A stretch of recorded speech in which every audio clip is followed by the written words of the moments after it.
Well,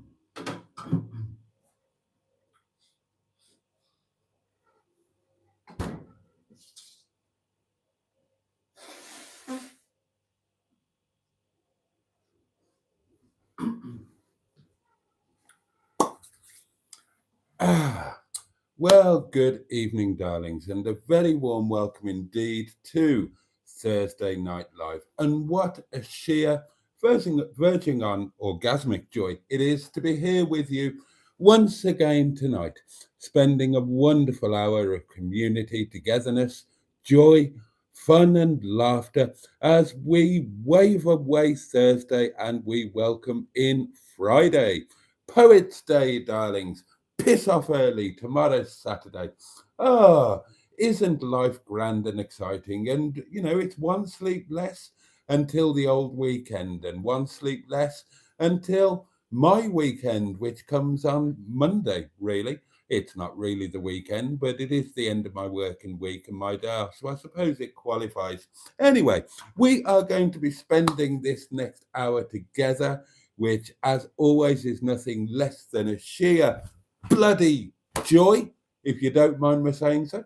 And we will be doing so in the company, the delicious, the delightful, the scrumptious company of our matching pair of his and hers highly powered hedgehogs of truth, along with their firstborn. We are also joined by Dougal. You'll have had your tea, who is, of course, my emotional support duck. And he joins us, as usual, from his scooter, Gladys. And it's just occurred to me that Hamish looks rather like Jennifer Pattison in her Two Fat Ladies days. It's the helmet. It's it's Dougal's helmet that does it. What else have we got? Well, I can tell you that not making an appearance tonight will be Two Ton Ted the Tentington and the Netty Petty Pisspot, neither of whom are up for a tickle tonight, sadly. However, we do have something to open from somebody, not a Scooby Doo what it is. The nice postman just brought it today. And we've got Sean's box, which is going to get, oh, it's properly getting heavy now, darlings. Sean's box is going to be getting a right old pounding, at least one. Remember, the severity and frequency of the poundings of Sean's box are entirely dependent upon you, and specifically your pounding instructional voice notes. Speaking of voice notes, we have, of course, got our community portable electronic telephonic device upon which you could, some would argue should, and I hope will, leave a voice note, whatever it might be. Just say hello to your friends in the chat. Say hello to me. Tell me to pound the box. Tell me to piss off. Tell me to shut up. Whatever you like. Whatever you like.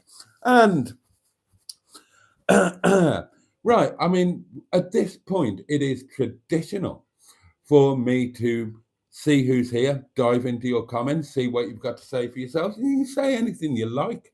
You can say anything you like, although we are all particularly and always interested to know what you've been eating today. But if you've got a particular subject that you would like to broach with the community, then do feel free to do so, and we might pick it up and run with it, or we might think that it's a load of absolute tosh and we can't be asked with it, and we will ignore you, and you will feel slightly lessened as a human being, perhaps even crushed, and sadly we'll just be rattling on about whatever we want to rattle on about, and we won't even notice that you're sitting there in the corner feeling crushed and lessened. But you'll soon see that it's all about community fun and jollity, and you will look inside yourself and realize that, yeah, quite honestly, what I said was dull as ditch water, and I don't blame them for ignoring me, and I don't blame them for spurning me. So next time, I will just tell them what I had for my lunch. So I'm going to dive in, see who's with us. But before I do that, dash it all, I am going to have a goodly slurp of my lovely wine. And we are back to the lovely wine. I've gone right off that other stuff, right off it. So I have. But the Sainsbury's 25% off 6 or more offer is on until Tuesday, the 23rd.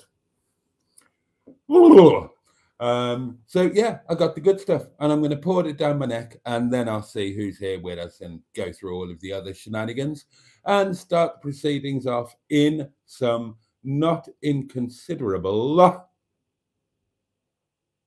style. Oh yes. So on that note, cheers, darlings. Your very good health. Bottoms up if you're lucky, lads. Up yours if you're not careful, ladies. Do not be taken unawares. Keep your hand firmly on your halfpenny and don't agitate it. You'll go blind. But above all, to each and every one of you, with love and sincerity in my heart and kindness oozing out of my back bottom, to each and every one of you, get stuffed. Thank you.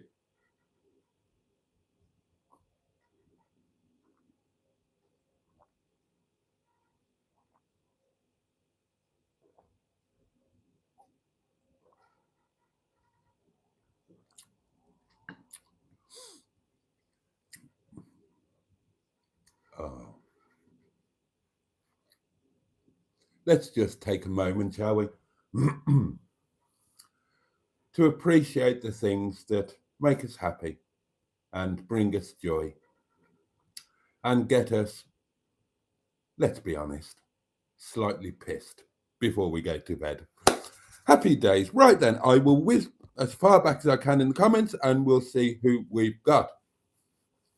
First cab off the rank tonight is Steve Kolg, followed by Nettis Pisspot, followed in the bronze medal position by Peter P, all the way from Finland.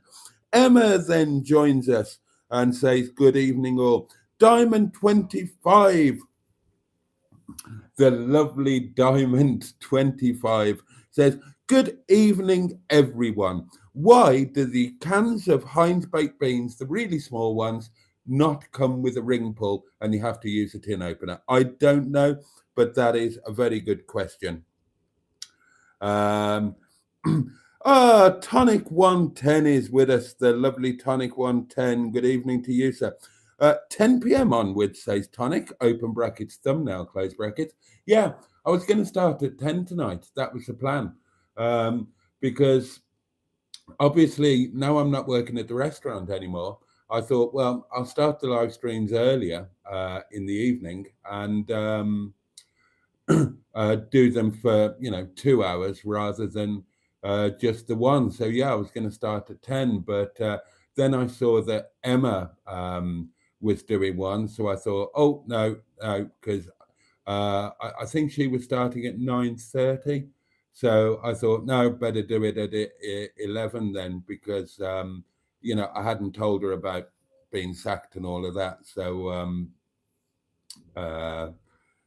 So yeah, apologies for any confusion there. I did intend to start at 10, but as it happens, it was 11 for reasons that should now be obvious, given that I've just explained them.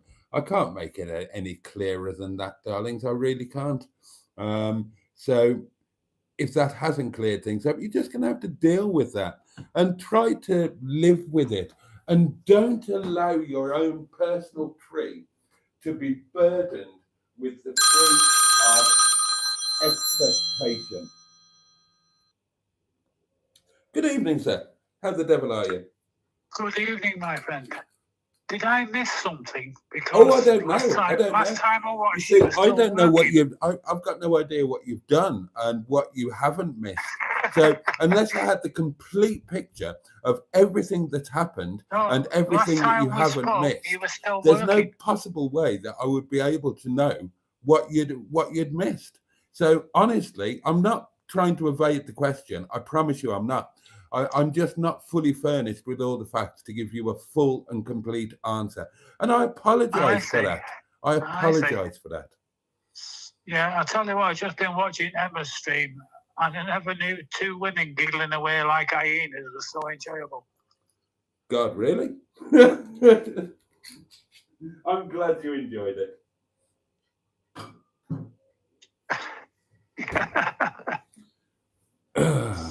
No, I was just a bit thrown off when it said from 10 p.m. You know, you've explained that obviously. Yeah, but I didn't know yeah. you weren't working anymore. You know what I mean? Yeah, I didn't know Emma was. I didn't know Emma was planning one, and I hadn't. It you know, it was all a bit. It was all a bit weird and freaky and quick this morning, and I haven't really. I haven't got my head around it myself really yet, so I haven't. No, it hasn't had time to sink in then. Not really, no.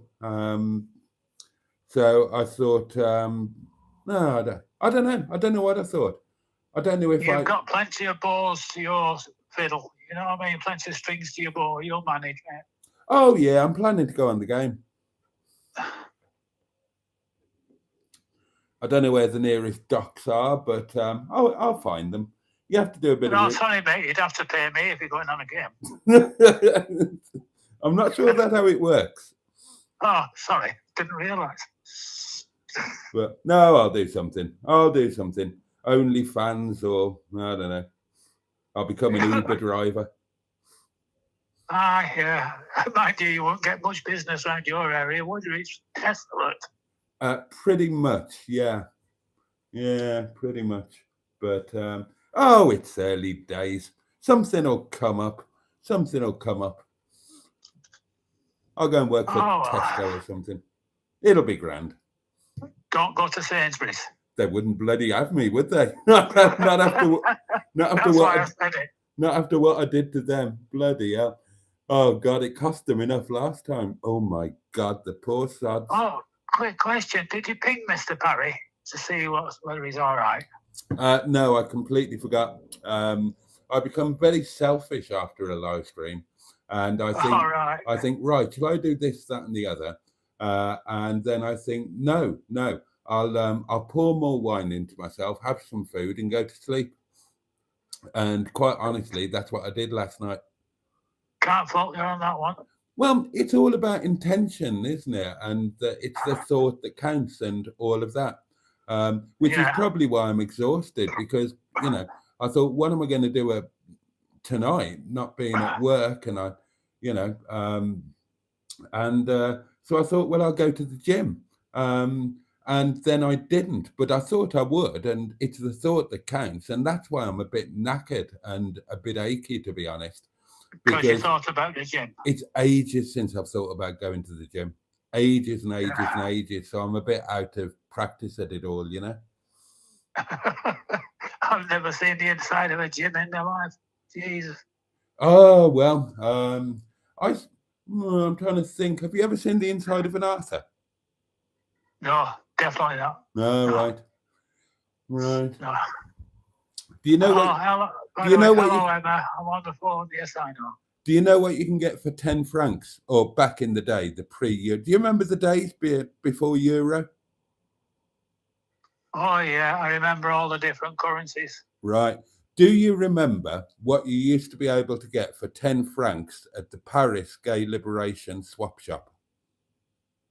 I can't say I've ever visited that particular establishment. You could get 4 Arthurs, 3 Peters, and 3 Jims. Was that on the Big Arm? Yeah. It's about the only place you get it in it. Bloody hell. Have you ever driven around Paris? Yeah, I used to. Do you remember I used to take people away on holidays and things like that? I remember that very well, yes. Yeah, so we used to go park up on the Big Isle quite often until the French government decided that you're going to have to pay lots of money to park on the Big Isle. Yeah. Did you ever have to drive around the Arc de Triomphe? Oh, I have been around there a few times. Just close your eyes and go for it. That is genuinely, right. If you've ever done this, you will know that is true. And that is genuinely the only way that you can do it. The first time I drove around the Arc de Triomphe, I was in a nice car, and I sat there for about 14 years waiting for an appropriate gap in the traffic, with everybody hooting at me and everything. and you learn how to deal with it. It's a bit like driving in Paris generally. You just close your eyes and go for it, basically. But there is a trick to driving in Paris. And it's an interesting thing with the French. The French are not precious about cars, and vehicles tend not to be status symbols in the way they are elsewhere. And in Paris, everybody drives an absolute shitter of a car, and for bloody good reason. Because the only way that you can park in Paris is by contact parking. And exactly, yeah. And if you don't park by bumping into somebody else, then when you're parked, somebody else will bump into you. And you're going to get the odd war wound in the traffic as well. So every time after that, when I went to Paris, with the exception of the time when I went in my London taxi, when everybody made room for me, I used to drive something rancid. And you just drive as if you're driving a Dodgem car at the fairground, you know? And the Arc de Triomphe is the perfect example of that. You've just got this never-ending stream of traffic coming at you, and you just go, and you hope that everybody will make their way around you. And I know, but I'm just wondering how learner drivers manage with the Arc de Triomphe. Well, Christ almighty, I would imagine they get their ass well out of Paris. But a quick question, when driving around Paris, did you ever see a car without a bump or a dent in it? No, literally, no. No, neither did I. That's what Paris is all. I quite That's like part of the fun, isn't it? Driving around Paris and getting knocked here, there, and everywhere. You know. My favourite times in Paris, I had a little Citroen AX 1.5 diesel called Harry, and he was my Paris car. I took him to Paris loads of times, and I had him the first time I lived in Paris, and he was brilliant. I mean, he picked up less damage than normal just by being smaller, so more people missed him. But he was brilliant. He was super nippy, and oh my God. And sorry, from what I understand is when you drive in Paris, you're insured on most of Paris. But when you get to the Arc de Triomphe, your insurance is void because there's that many accidents. Is that actually true? Well, that's what I believe, so yeah. Well, I mean, it wouldn't surprise me because it is. I mean, as far as I know, it's true, yeah. It's sheer lunacy. Do you know what? I need to do that again in my life. I might extend the overnight that was going to be in Boulogne-sur-Mer. I might extend it to Paris. Who wants to come to Paris and drive around the Arc de Triomphe with me? But Parisians hate you. As soon as you talk with an English accent, that's it. Everything goes up fourfold. Yeah, but bear in mind that this is a true story. Parisians have got a chip on their shoulders because everybody else in France hates them. Now, when I was living in France, before I actually moved there properly, I was speaking with the people in the village, and they were saying, "Oh, you should move here. You know, you come here, you love it. You speak the language. Why not? Why not move here?" And I said, "Oh," and there were a couple of other English in the village. And I said, "You don't want another Rosbiff. You don't want another Englishman moving here." And they said, "We'd rather have you than a Parisian." No, it's good. The French hate the Parisians. And I genuinely saw a sign in some shop in Paris. I can't remember what it was. But it offered 20% discount to all British people if they didn't attempt to speak French. Yeah, I tell you what, driving around France in general is so much fun. Oh, I adore it. I absolutely love it. And there's a place, I can't remember now because it's that many years ago, but there's a place south of Paris when you're heading towards, like, you know, let's just say Spain, for example.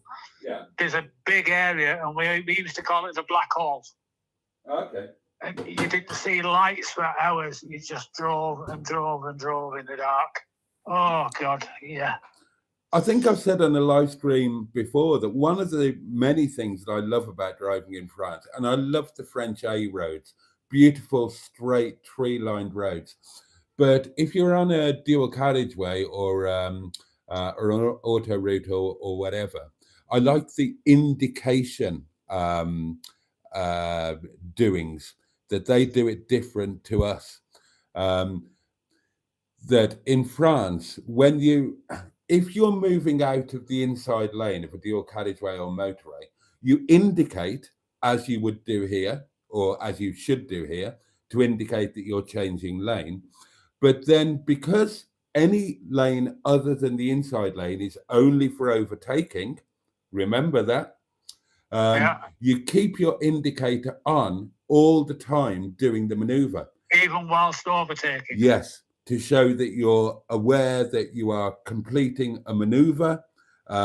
You're not just pottering along in the bloody, in the middle or outside lane.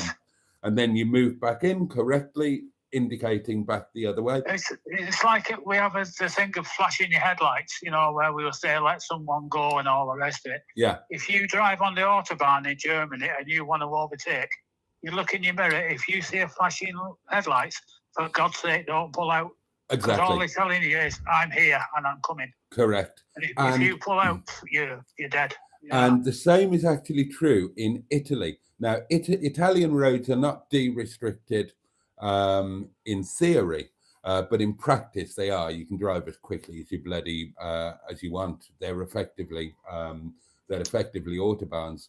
But some Italian cars, and I can think of 2 or 3 examples, they are fitted with a particular button that says levate, which literally in Italian means shift. And you press the button and it flashes the headlights. So that's what you're doing when you want somebody to get the bloody hell out of your way, or to say, look, I'm coming through and I'm doing a hell of a speed. For Christ's sake, keep out of my way. I tell you one thing that always amazes me, Boaty, like when you're driving on the Autobahn through Germany, Yeah. People think there are no speed limits on the Autobahn. The Autobahn speed limit is 130 kilometers per hour. Right. Unless you see a sign, like we have, like the restricted sign. Oh, yeah. Like lines through it. Yeah. Yeah, then you can go quite a bit faster. A bit. But only if you're a German. Anybody else, any other foreigner's going to get, And there's another good thing about, certainly about French roads and other roads in Europe as well. The speed limit automatically alters when it's raining. How sensible is that? Why have we not got that? Yeah, but they've changed everything on our motorways now, haven't they? You must drive on the near side lane. That's always been the case. Yeah, but to overtake, you use the centre lane. Mm-hmm. But as soon as you're overtaken, you've got to move back to the near side lane. Like they do in Germany and France and everything. They're far better drivers than us in that respect. That's always been the case, though. It's just not enforced and people don't do it. But I love the fact that if you drive in France, and many of you will know this, that when you see the speed limit sign, there are 2 speed limits, and one is wet and one is dry. And I think that is a really sensible idea. Now, I am a very confident, very fast driver. I remember driving back from the cottage in Wales, in South Wales, in Glynneath, all the way back up to Chesterfield. And we'd done a car manoeuvre. My wife and I and the children, we'd gone down in one car and we came back in 2. So the missus and the kids are in one car. I'm in another car on my own. We've driven in convoy. We hit the M1 at junction 23A, isn't it? Or 24A, which is 23A. And as we're driving up the M1, not all that far from home, the heavens opened, and they seriously opened. And my wife was a normal, average driver. And I couldn't keep up with her because she carried on driving at 75 miles an hour. And as far as I was concerned, the conditions meant that you should be driving at 50 miles an hour maximum. And so she got home a long time before me. Yeah. But I remember the first time I ever went to Poland, Yeah. It was when the old East-West German border was up. Yeah. Oh, right. And I went through East Germany. Well, I went from West Germany to East Germany, and I got pulled over. And this East German guard said, "Right, park there," and just pointed with his whip, because he had a whip in one hand, a Tommy gun slung over his shoulder, and said, "Right, park there." So I went where he said park. He went ballistic. He went absolutely ballistic. So he didn't shoot me, obviously, because I'm still here. Yeah. Well. But I had to go and pay me £5 to use the motorway.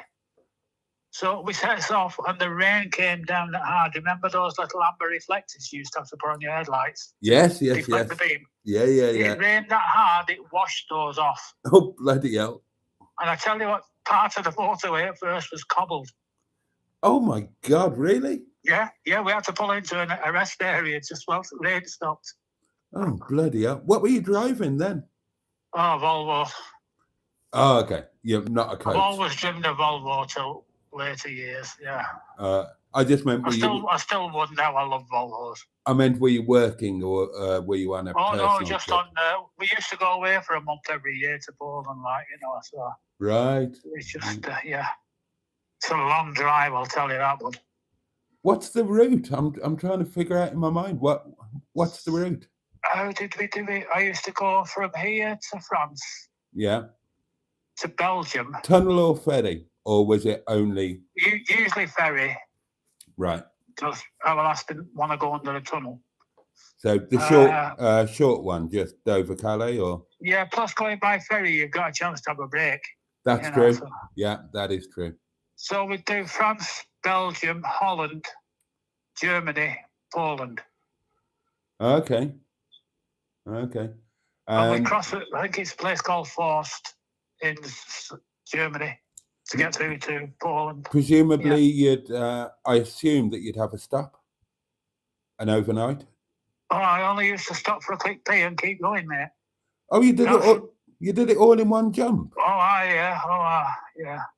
Oh, that's from the days of coaching, though, because, you had to get people there.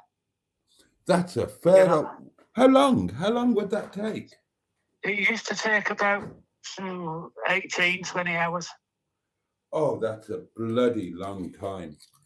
But I was used to it from driving coaches, and you'd have a couple of hours in the bunk and all the rest of it. But, yeah, just kept driving. Oh. And then you hear about people saying, "Oh, my God, I've just had to drive for 3 hours." I got onto a National Express to go down to Dover to pick my coach up. I got talking to the driver, and he said, "I refuse to drive unless I could have long distance. Manchester to Dover, long distance." God almighty. Yeah. Right. Anyway, I've done it again, haven't I? I've hijacked your bloody stream. Oh, that's all right. It's nice to talk to you. Yeah. They'll be talking amongst themselves. Don't worry about it. They'll be having a great time. They'll be having a bloody great time. I'm trying to think of the longest ones that I've done. Well, the longest one I did coming back from Poland with the coach was 40 hours. That's not... Bloody hell. I don't know whether you can remember it, but there were massive floods in Poland and Europe.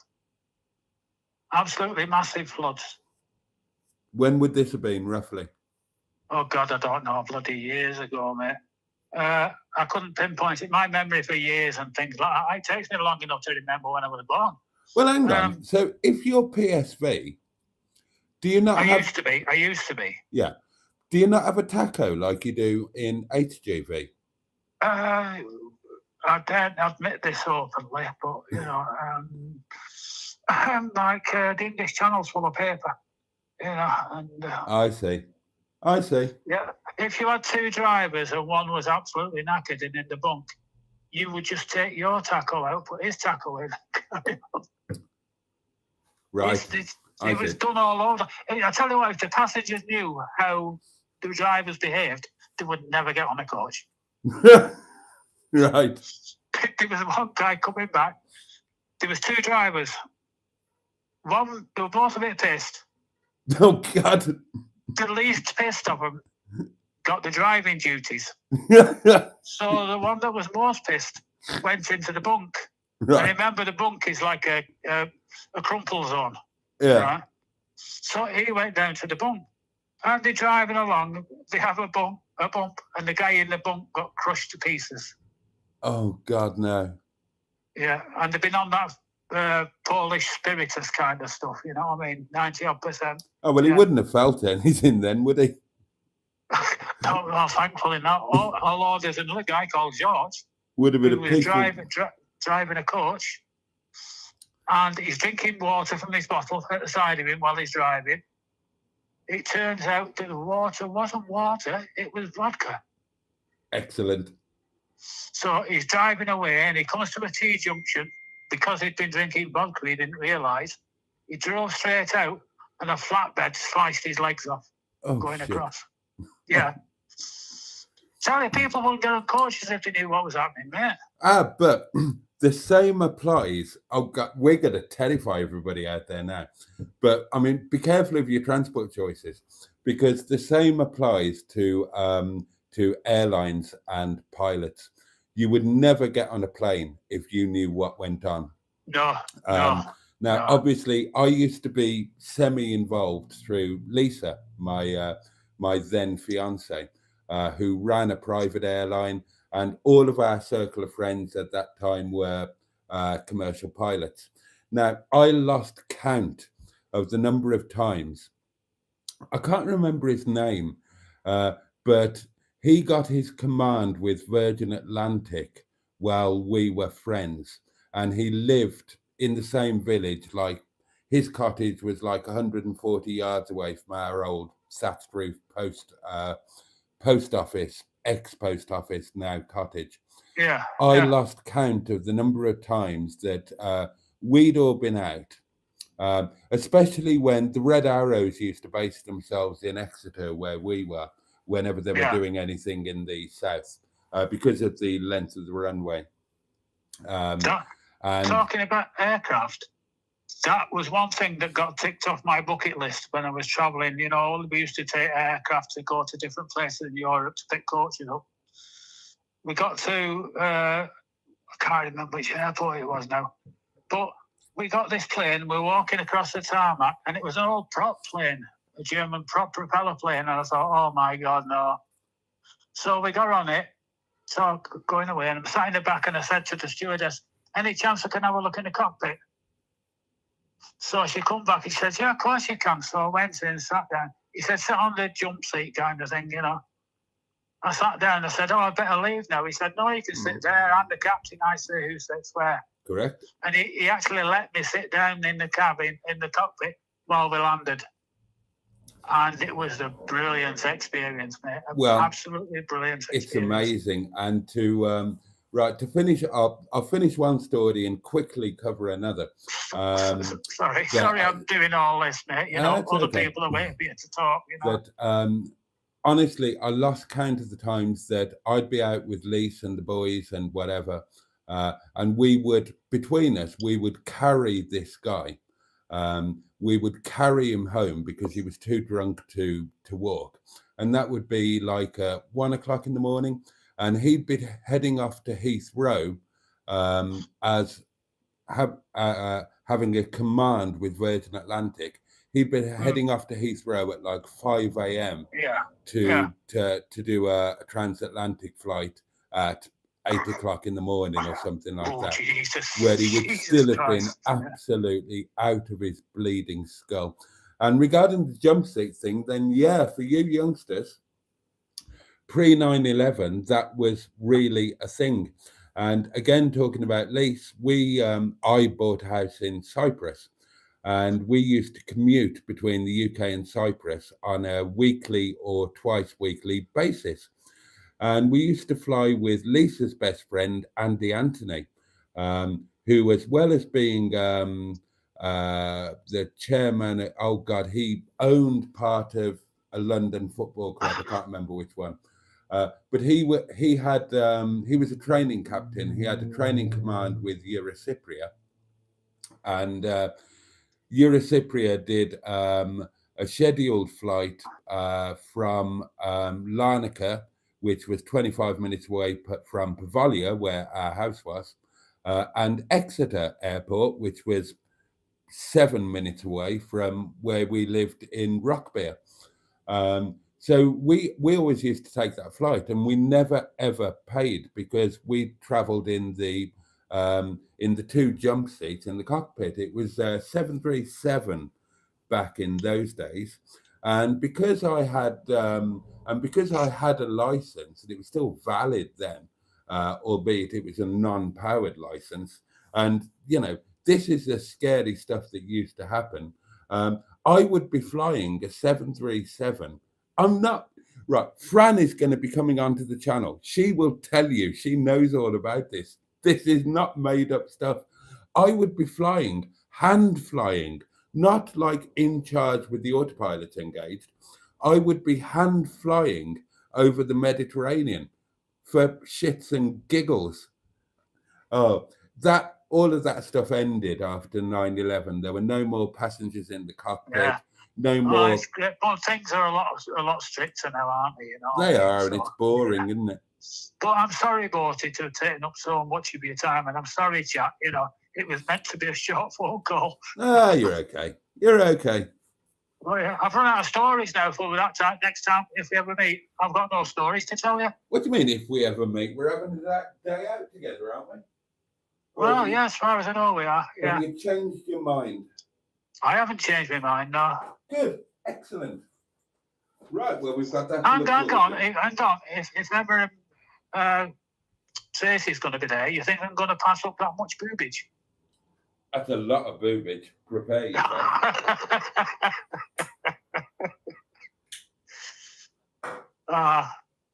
Well, it must be a lot because it frightens you to death. It bloody does, yeah.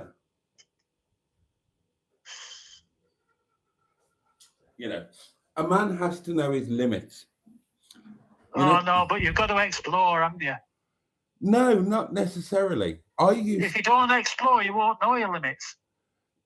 Sometimes you just kind of do. Now, for example, right, I used to box.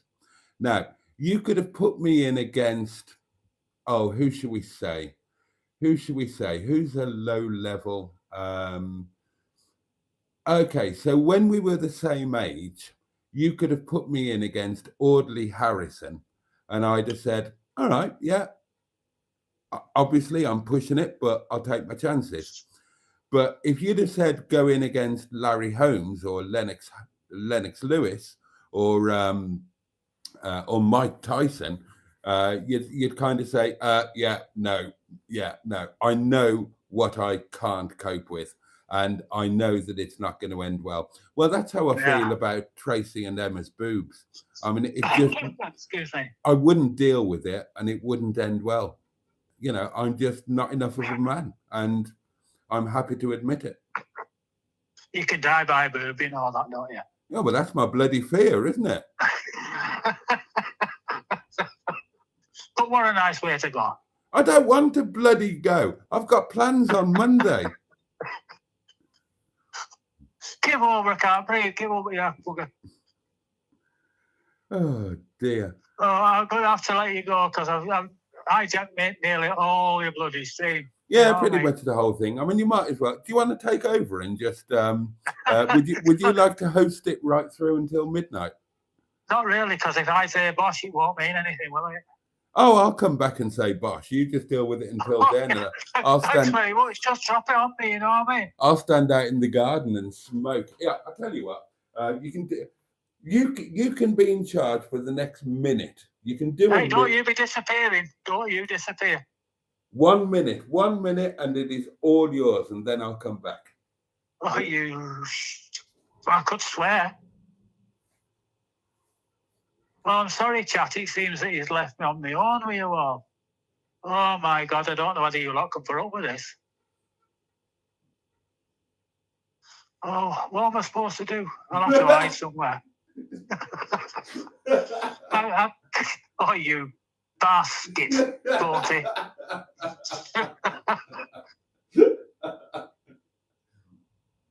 Keep I'm going. reading the comments, Dan. I'm reading the comments, but they're going so bloody fast. I can't read them.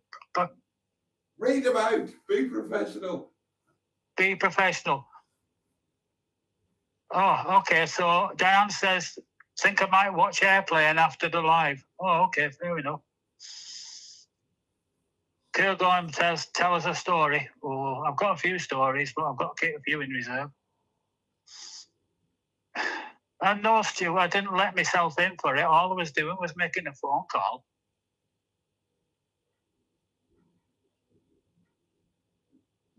Oh, yeah, Jenny, have you seen even the duck has cycled away from its position? It's that bloody board.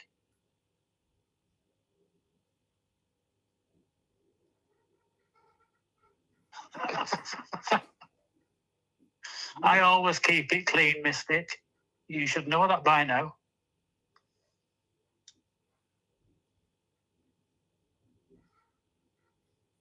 Oh, thank you, Andrew. What was that? Oh, that wasn't legend, it was legend. All right, fair enough, yeah. Okay, your minute is up, so well done. Well done. Oh, thank God for that. And but at least I didn't fail halfway. you're a good lad. You're a good lad. Okay. Right. I'm gonna hang up now, bud, and let you finish your stream. I would. I might make you do the last 15 minutes while I go and have a crack. Oh no, don't say that, for Christ's sake. Go on then, bugger off, you lightweight. Oh, come on, remember I'm an old man. So am I. Start off, you're just a pup. Oh, God, yeah. Oh, if only, if only. Right. Thank you, Diane, for that comment. That was lovely. Thank you. Well, the viewership has gone up since you took over. 72 people watching, no less. Right then.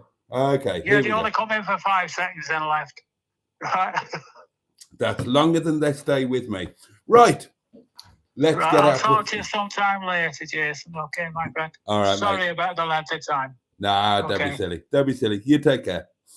Right, I'll see you later, mate. Bye-bye. Bye-bye. The lovely Tonic 110. We've got doings. This is exciting, isn't it, darlings? Aren't we having a wonderful time tonight? How lucky are we? How lucky am I to have such an interesting and engaging co-host that I wasn't expecting to have. Good evening, Dave from Essex. And we've got a voice note. Oh, we love a voice note, don't we? All right, Mr. Boaty, how's it going?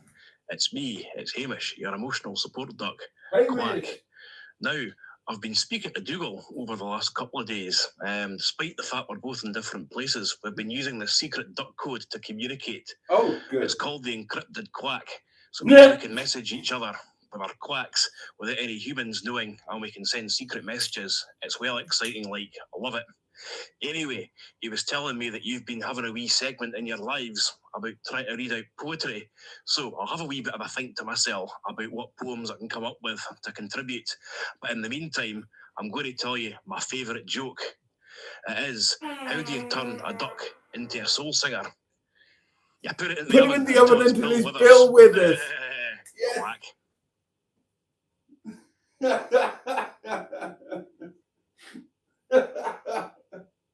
I love that joke. Oh, well done, Hamish. That was a belter. How do you turn a duck into a decent soul singer? Put him in the oven until he's Bill Withers. Bill Withers, come on, remember? A lovely day. Ford Escort advert, 1980 something or other. Christ, I'm losing the plot now. Are there any more doings? No, we're done with the doings. Right, excellent. Right, are there any comments left? Stu's been to Naples and did some serious shoplifting. Diane, happy head mistress, good evening.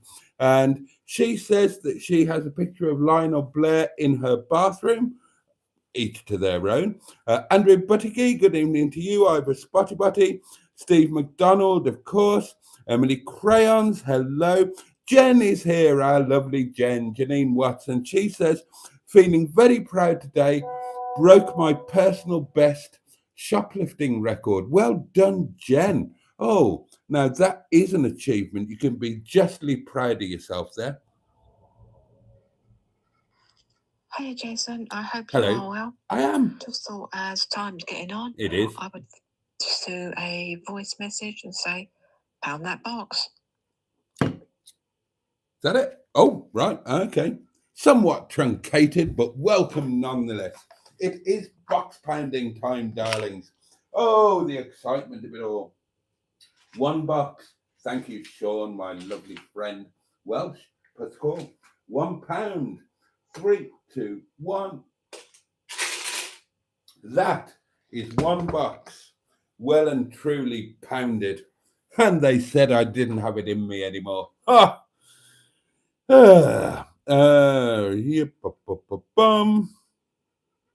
They do, Diane, they do.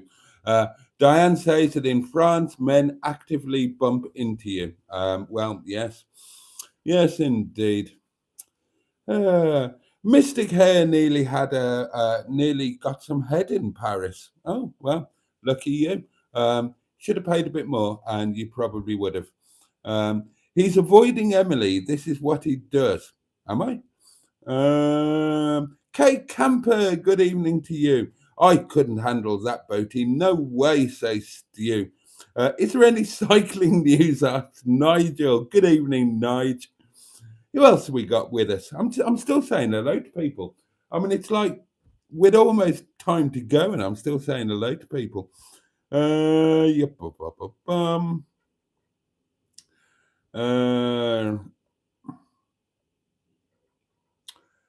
yeah. Have you been modest dancing? Kay Camper. Kay Camper's been modest dancing. That is on my bucket list. I've always wanted to do modest dancing, except that I've got this weird fantasy now, because in my heart of hearts, in my fantasy heart, I am Bangra Man. And I would take on the Morris dancers that have gone over to the dark side, and I would defeat their evilness with the power of Bangra, baby. Here come here, Morris dancer Waller. And then I would, just defeat them using the power of Indian rhythmic dance. But I love the idea of Morris dancing. I've genuinely always wanted to do it. Always wanted to do it.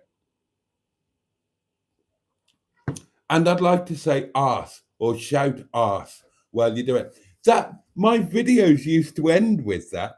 Right? If you think that I'm lying and I'm not obsessed with modest dancing, go and look at my videos from the first, the first 6, 9, 12 months of YouTube.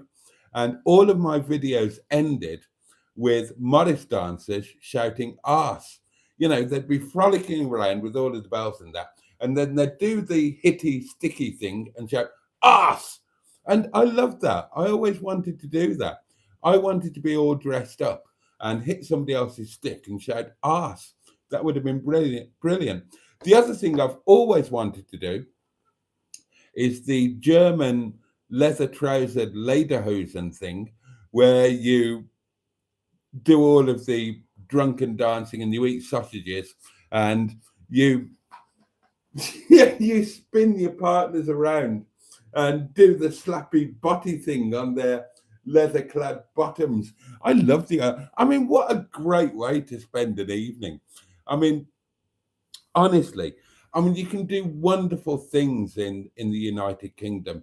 You can go and play bingo. You can go to a pub and eat a really disappointing meal, be annoyed by drunk people, and then end up having a bottle shattered over your head.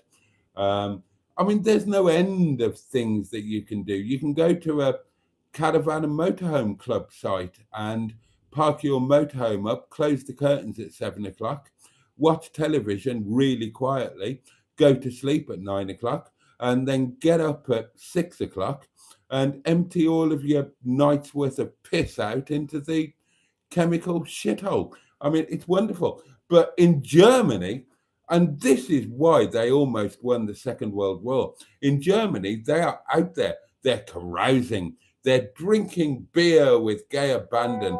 They're eating fairly highly spiced sausages. And they're swiveling men around and beating on their buttocks. I mean, you can't beat that. You can't beat that, really.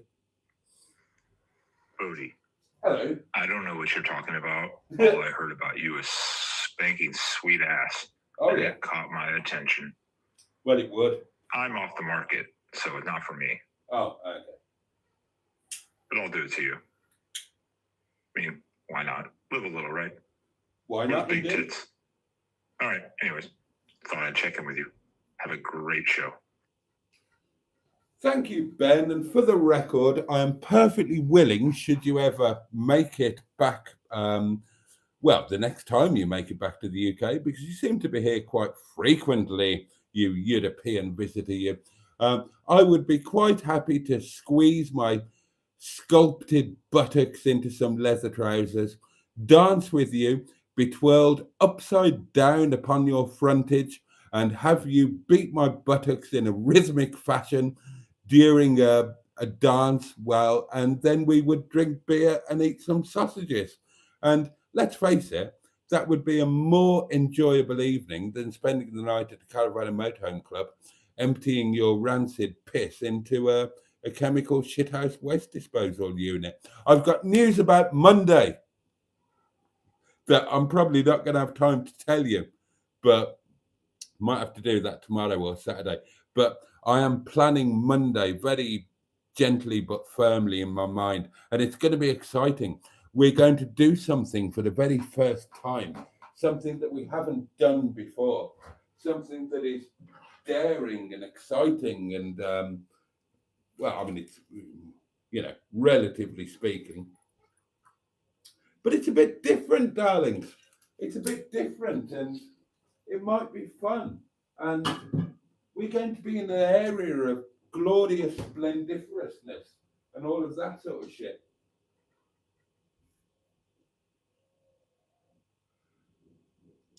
I'm really quite excited about it. How can you not be excited about a life where in the short-term future, you're going to be going away in your motorhome doing something new and different and exciting in an area of glorious splendiferousness. And in the medium to longer term future, you're going to be having your buttocks slapped whilst encased in tight leather lederhosen by an American with a seriously sexy, gravelly voice, if you're into that kind of thing, which I'm not really, being alleged, well, being straight, not allegedly straight, being straight, but I'm willing to forget that for an evening of beer, sausages, and buttock slapping with Ben. This live stream has not gone entirely as expected, and those were always my favorite ones.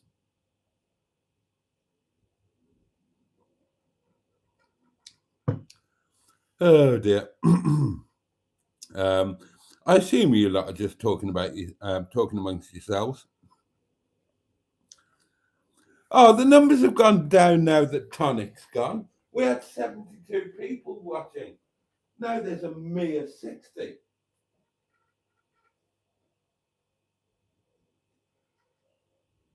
Well, obviously my next co-host should be Tonic 110. I imagine he would, Dan, yes. And good evening to you. Stratosphere and hello, my lovely. Andrew Buttigieg, Ivor Spotty Butty, reading my mind. Tonic, how about a joint live with Boaty? I'm up for it. Who would like to see a joint live with me and the one and only Tonic 110?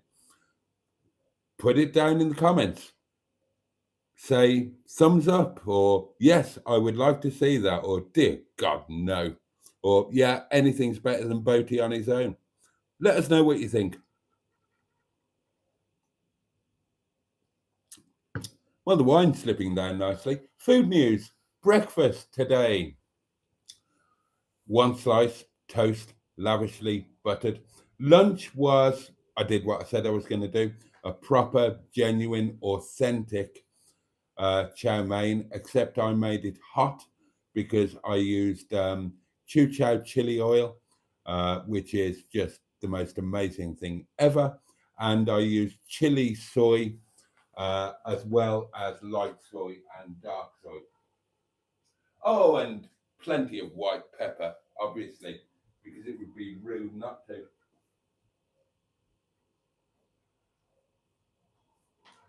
Oh, the plans I've got for food on Monday. You wait until you see where I'm going on Monday. You will be amazed. Your gob will never have been so smacked. Your flabber will never have been so garsted. Jen, how garsted has your flabber been? On Monday, it's going to be even more garsted than the last time. Peter P is loving Tonic stories. Diane says, I think I'll just walk everywhere. Yeah, that's probably quite sensible. Mr. K says, yep, I went out with a trolley dolly and the stories she tells about the pilots. Oh my God. I mean, there are many more. I haven't got time tonight. When I was regularly commuting on the Virgin Atlantic Red Eye when I was in Chicago, but I was commuting to and from the UK all the time, I always used to take the Red Eye. And because I became regular, I got invited on a few occasions to the parties when they had like a night layover in Chicago. I got invited to the parties with the pilots and the stews. Oh my God!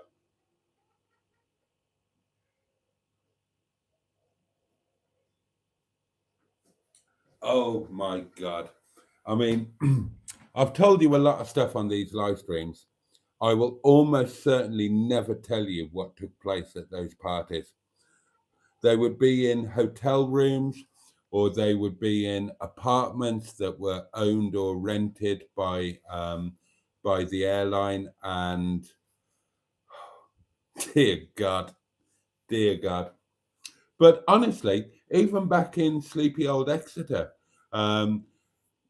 the village we lived in, Rockbeer, because it was so close to Exeter Airport, there were quite a few pilots in there, commercial pilots, but private. And oh God Almighty!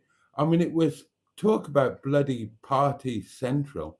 It was, and when you went out with them, you didn't have to have your wits about you. I remember, so many occasions when we were just out in Exeter. If we were out locally, then it was okay. But when we used to go into Exeter and the proper drinking took place, oh dear God, the fights or the almost fights, because they just didn't give a shit. They were so pissed. And when I'm out, I don't get pissed. I'll have a drink, sure, but I will not get drunk when I'm out, because I always think somebody needs to have their wits about them. And I mean, it was pretty much every time we went out in Exeter, especially with Matey Boy, whose name I genuinely can't remember. I honestly can't remember his name. Probably a good job, because I'd be slandering him or libeling him or whatever it is when you speak it. But I mean, I remember one time, to give you an example, he decided it would be funny to have a water pistol in a crowded club. And he decided it would be fun. Now, this is a guy, he's got a command with Virgin Atlantic. He's flying the next morning over to America. He decided it would be amusing to have a water pistol and squirt random people, including large, aggressive men. And they didn't enjoy being squirted. And I would just get shoved in when it was all about, what do you do? And then I said, when it was about to kick off, I would be suddenly shoved in, and oh God Almighty! And it's not like I'm home in Birmingham with my boys. I'm away. Well, I mean, it was home, but it's not home. I haven't got any backup, and I became the world's best negotiator. I never had a fight in Devon. I never once had a fight because I'm not stupid. When I was out in that lot with that lot, if it kicked off, forget it. Forget it. You're on your own. You're just going to get slaughtered. At least at home in Birmingham, I had my, I had my boys that I was there with, so that if it did kick off, you're in with a reasonable chance. Down there, not a bloody hope. I became the best negotiator in the world. Yeah. Sorry, he's really pissed. I know you could slaughter us if you chose to, but let me buy you. I'll buy you a drink. Come on, just come over it. Yeah, he's a dick. He's a total prick. He's a nightmare. And that was what it was all. That was what. Oh God Almighty! I haven't thought about that for years. The water pistol episode. Oh my God. Oh my God. I swear to God, that was the night that whatever his name was got closest to getting a proper hammering. And he got closest to it because I was going to give him a bloody hammering because he ruined the night. I hate drunks. I don't like drunk people. Not out of control drunk people. Oh, bloody hell. And that was one of the nights where we ended up carrying him home. Fucking hell. Right, let's get back to the comments. Oh,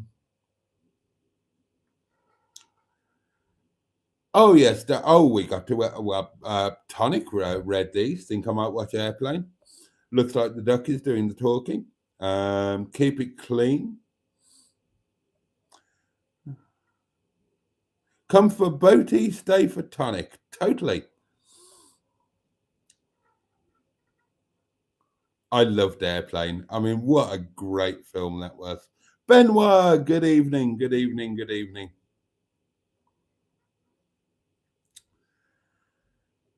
West Country Mudlarks, good evening to you. Just popping in before you go to bed. Good man. JB71, hello to you.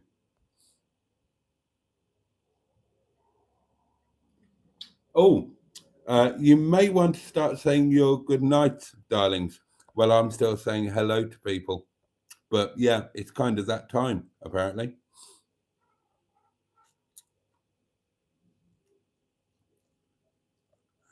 Yes, I did open. I may have opened the wine fridge.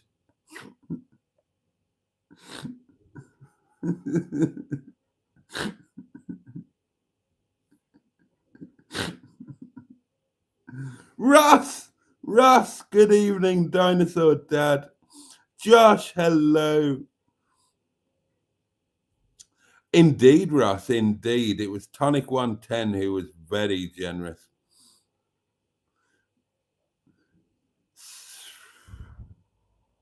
Oh, they did. There was a lot of grief about the old Marina and the Top Gear or Grand Tour, whatever it was.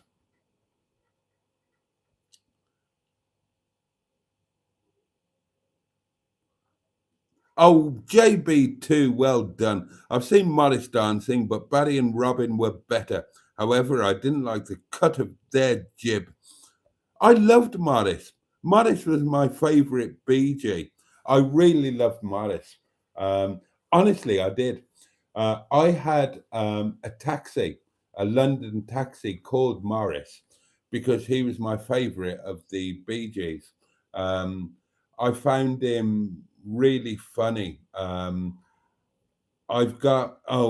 I can't go into this, but I've got a little bit more personal insight into Maurice Gibbs than most people have got. It's a, oh God, it's a, how do I put it? It's, I was going to say showbiz. It's not showbiz. It's a singer's thing. But he was, bless him. He was a really, really, really nice guy, and really, really funny, and really self-effacing. And oh yeah, I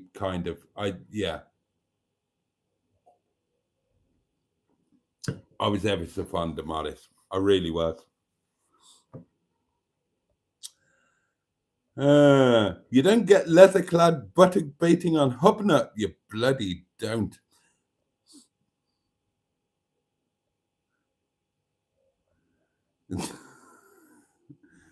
Right, I need to whisk through these, don't I?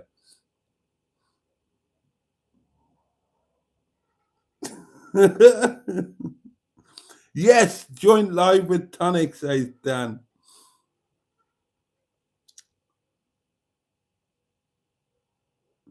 Oh, people seem quite keen. People, people seem quite keen on a joint live with Tonic.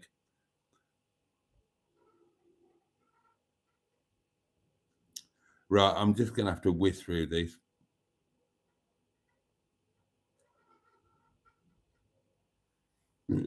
No, excuse me. That was a wine burp. Oh, Cindy. Hello, my lovely. God, Jesus Christ. What an absolute joy to have you with us. Oh, you wonderful person, you. And then there are lots and lots and lots of good nights. Quite rightly. You mixed a lot with celebs in your time, Boaty. Yeah. I mean, that was just the way it was. Boaty with an insight into Morris Gibb. Is he secretly Lulu? No, but yeah. Obviously, Morris and Lulu were married. He did talk to me about her.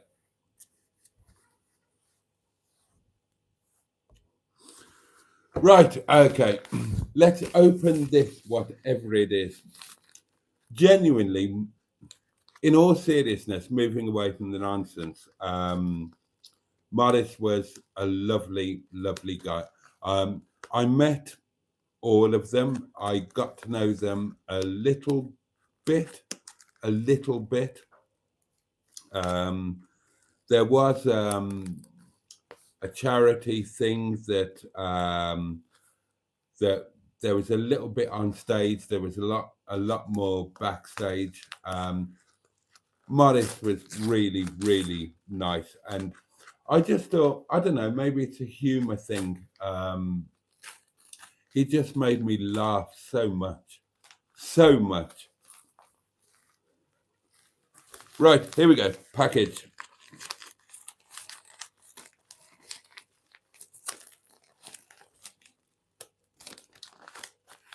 No. Oh, hello. Oh, what's this? What's this? Oh. Oh. Oh. Oh, we've got a card. And this is a clue. This could be a clue, darlings. Twatty twoo. Twoo.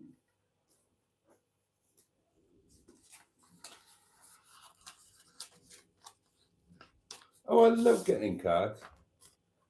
Oh.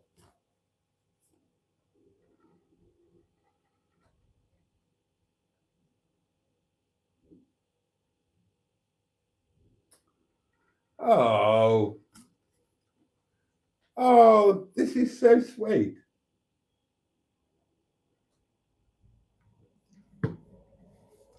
Okay. So it's a thank you card. I'll put this in the Facebook group. But to Jason stroke Mr. Boaty, because yeah, if you kind of know me personally and get friendly and things and stuff, then yeah, I've got a name. It is Jason. That's what's well, yeah, that's my name.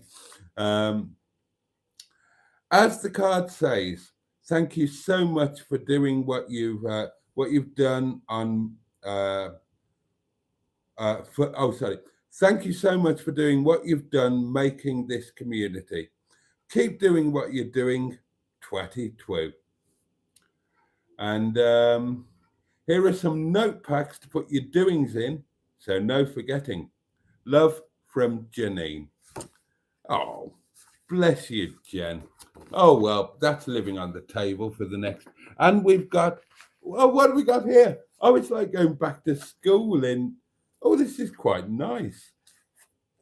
It's a stationery set.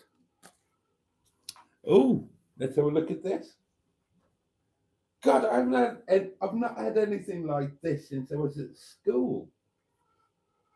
Oh, and it's all zipped up and right. What have we got? What have we got? Well, we've got a ruler. Little bit short for ideal spanking material, but you could make a go of it. Oh, there's quite a posh pen. Swivel action. Look at that. And then we've got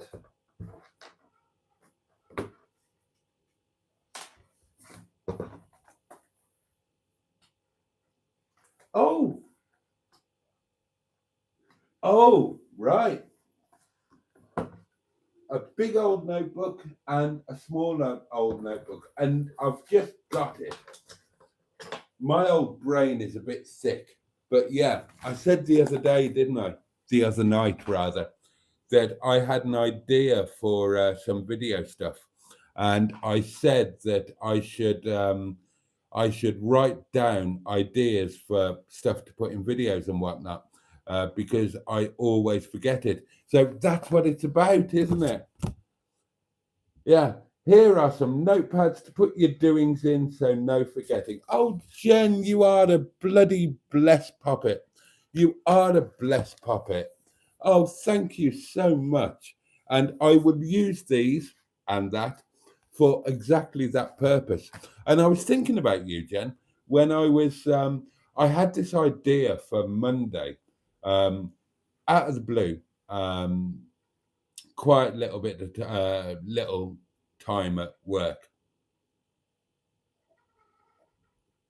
Did a quick bit of research and thought, right, I can do that.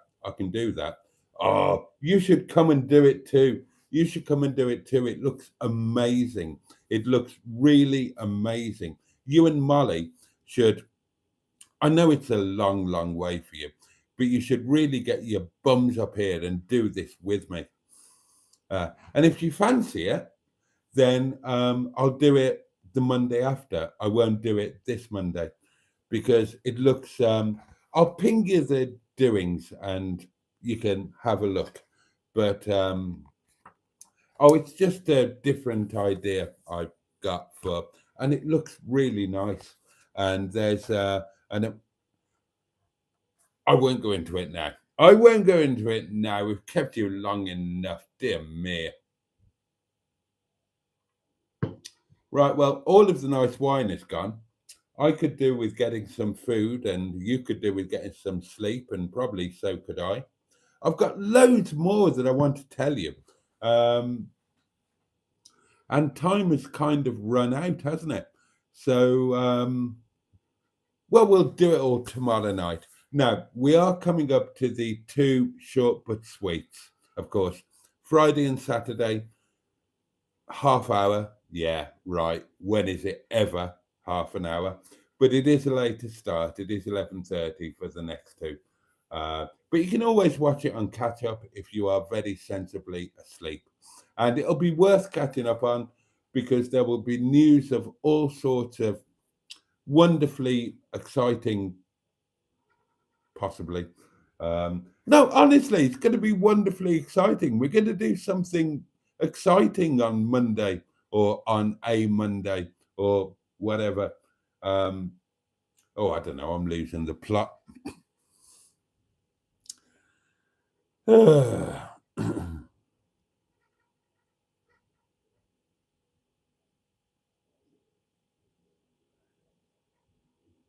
Oh, well done, Andrew. That is actually my name. Yes, that is. How did you know my full name? How did you know my middle name?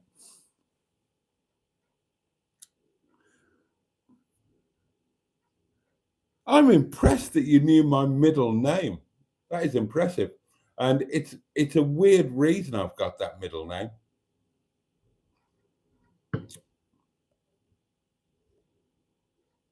Paul Cooper, good evening and good night.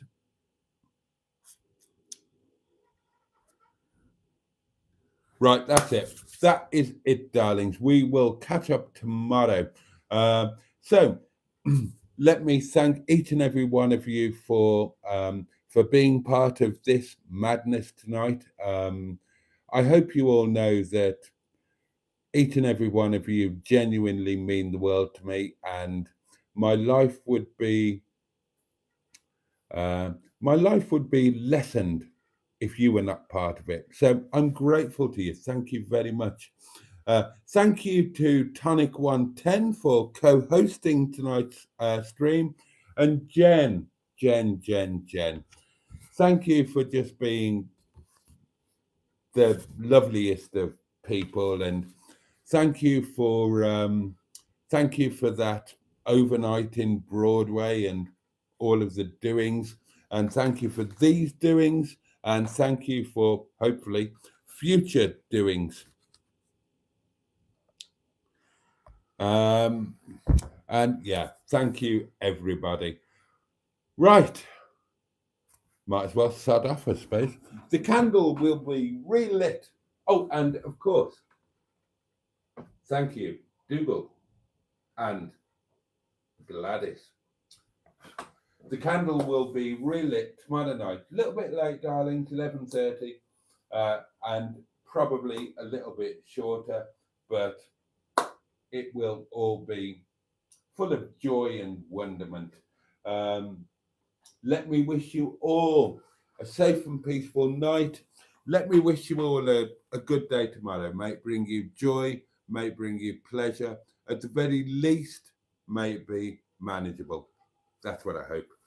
And all the love in the world from me. Can't wait to see you next time. Until then, and on that note, pachoo! And indeed, you tell him, Dougal. Okay. Bosh.